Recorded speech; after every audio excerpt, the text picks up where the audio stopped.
Emotional affairs are really serious, you guys, and it's one of the hardest things that a couple can go through in a relationship. I know that if you think your significant other is having an emotional affair, most likely it's causing you a lot of pain and confusion, heartache, and frustration. I know, I have been there, and many people have been there too, which is why I wanted to do a topic for you today about emotional affairs in a relationship.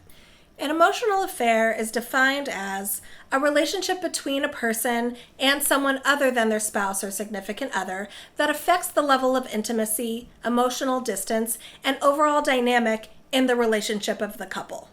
I am beginning a lot of questions and emails specifically about emotional affairs, why they happen, how to know if your significant other is in one, and most importantly, what to do if you are in this type of a situation and you want to confront your significant other about it. I'm going to be covering all of that and more in this video today. My name is Kristin and I'm from KristinCoaching.com. I am a dating and a relationship coach. My channel is all about giving you relationship advice and relationship skills so you can have the happiest and healthiest relationship possible. Please subscribe to my YouTube page. Click on that bell for pop-up notifications every time I create a new video. That's super important. That way you don't miss any relationship videos that I post for you. Let's talk about why emotional affairs start in the first place. Oftentimes the person who is seeking outside of the relationship and finding comfort in a friend or, a coworker or just somebody else outside of the relationship, they're often seeking emotional support and connection. Oftentimes they might not be getting it in the relationship as much as they would like, or maybe they're trying to fill a void. Whatever it is, they are seeking something else from somebody outside of the relationship that they're not getting in the current relationship. And that's usually why they start. And this can be a really hard thing to accept because I'm sure you have the best intentions in your relationship and you're doing the best you can, being the best partner and significant other you can be. So it's not you to blame at all. Oftentimes we're unaware of maybe actions or inactions that we're doing that are having an impact on our other half. Maybe communication isn't happening the way it could be, and therefore, instead of your significant other talking to you about it or expressing themselves, they're finding comfort in someone else. And that's usually the main reason why they start. And it's really important to know that because we're going to be talking about the signs of the emotional affair. But in order to fix this emotional affair dynamic in your relationship, you need to know why it starts in the first place. Here is the first sign that your significant other could be having an emotional affair. Usually something feels off. Call it your gut instinct, whatever it is, intuition. There's something within you that's saying, something isn't quite right here. Maybe your significant other is hanging out with a new friend or a coworker, somebody else. There is some type of a difference in maybe their behavior or their pattern or things that they normally do on a daily basis.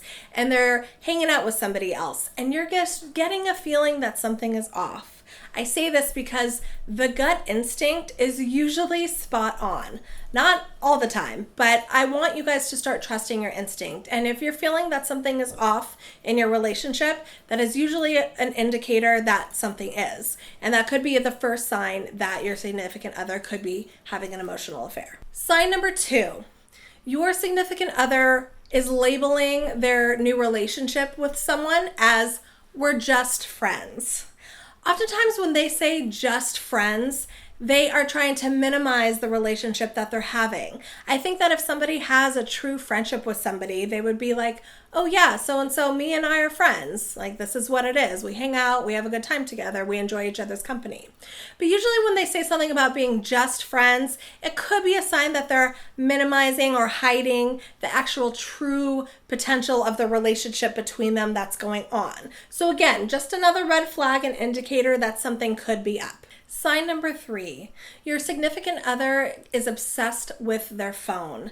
Maybe you notice that your other half is always texting somebody or maybe going into the other room to talk to someone else.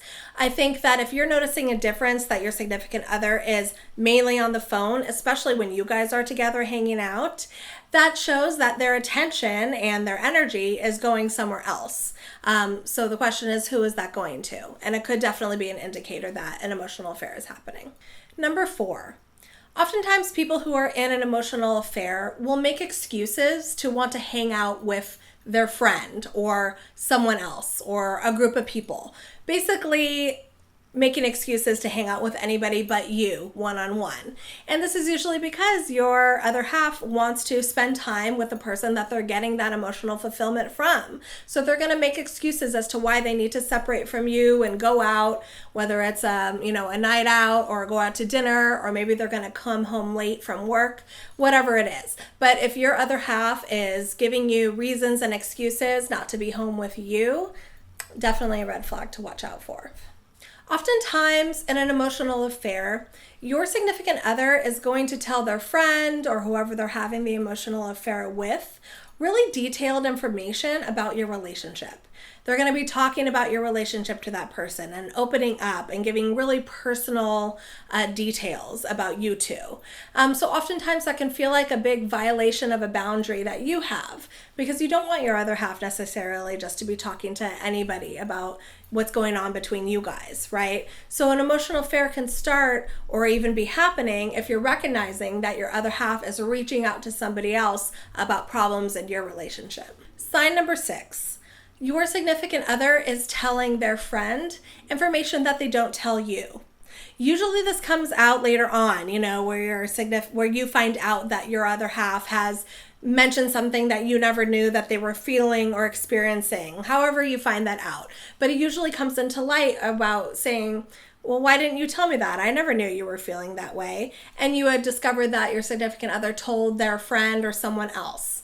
And that can feel really hurtful and hard to know that instead of reaching out to you, they're reaching out to somebody else. So definitely an indicator that an emotional affair could be happening.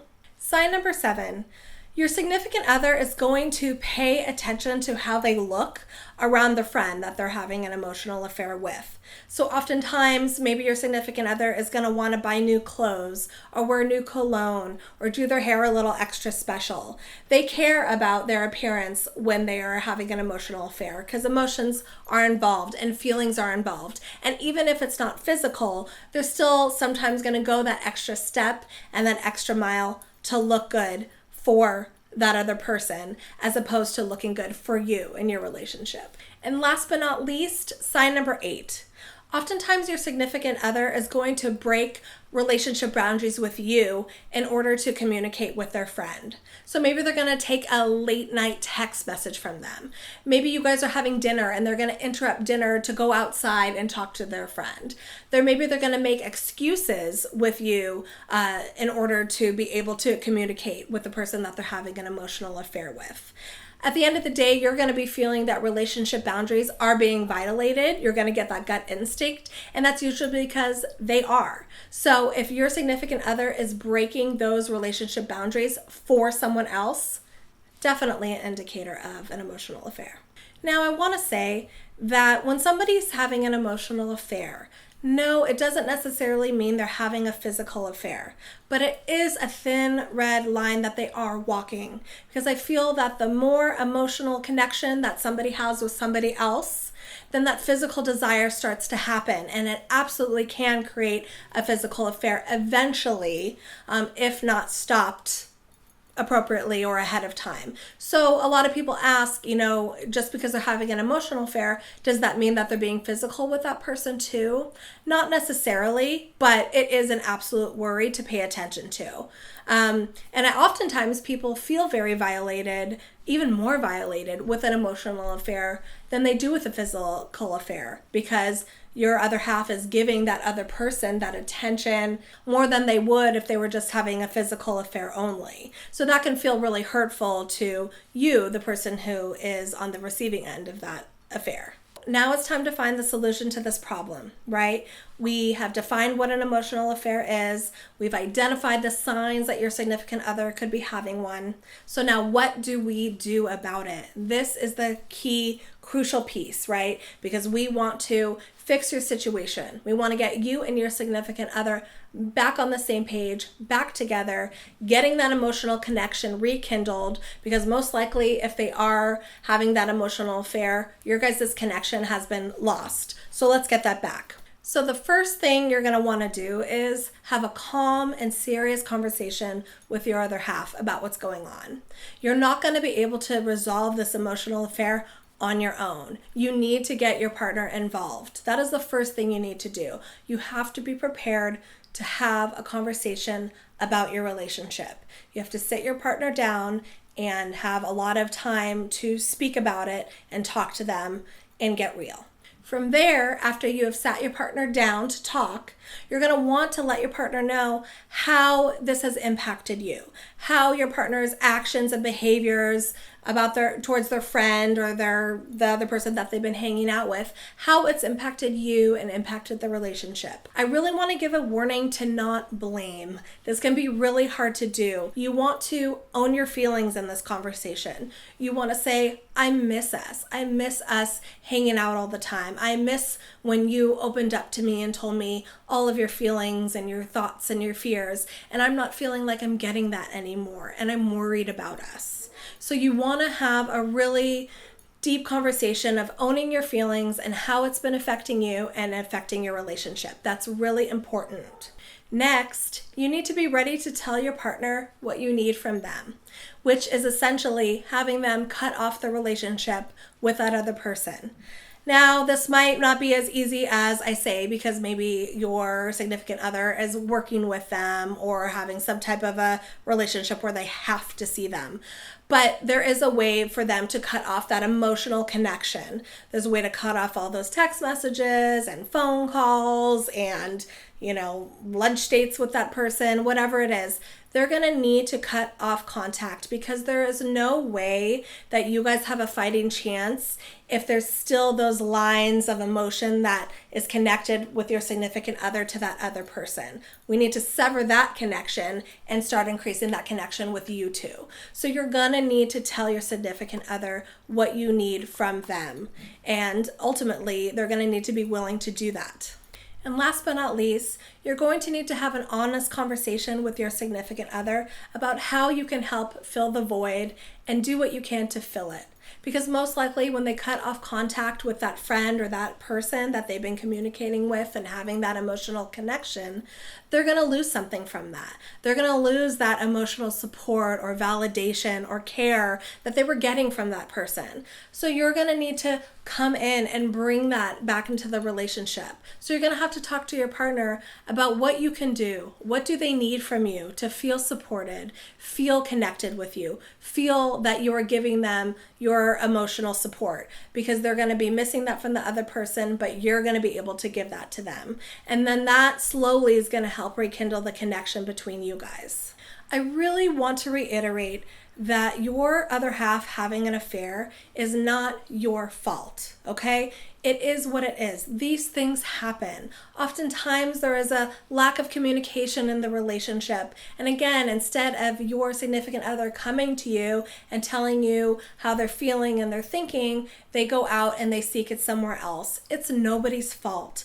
This is a relationship dynamic that happens. It happened in my relationship and it happens in so many relationships out there. It's nobody's fault.